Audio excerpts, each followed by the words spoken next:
প্রচন্ড হারে গরম পড়েছে, ঘরে বাইরে কোথাও তিষ্ঠানো যাচ্ছে না। চলো ওই কাঁচের দোকানটার ভেতরে গিয়ে একটু এসিড ঠান্ডা খেয়ে আসি।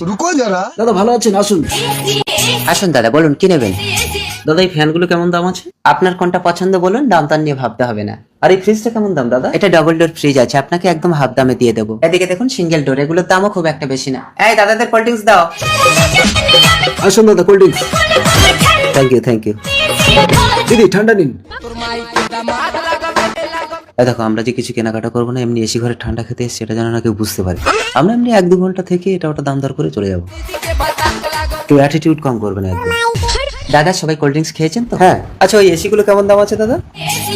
ওগুলো বিভিন্ন ব্র্যান্ডের আছে, আপনি বলুন কোনটা নেবেন, আমি দাম বলছি। আচ্ছা দাদা এই বড় টিভিটার কত দাম? আপনি তো সব জিনিসটার দাম শুনছেন, অ্যাকচুয়ালি আপনি নেবেন কি? সত্যি কথা বলতে আমরা কিছু নিতে আসিনি দাদা, প্রচন্ড গরম পড়েছে তাই একটু এসির ঠান্ডা খেতে এসেছি। যা যা, নিজের বাড়িতে এসি লাগিয়ে হাওয়া খাবি। বললাম জীবন একদম ঠান্ডা করে দিয়েছে তো।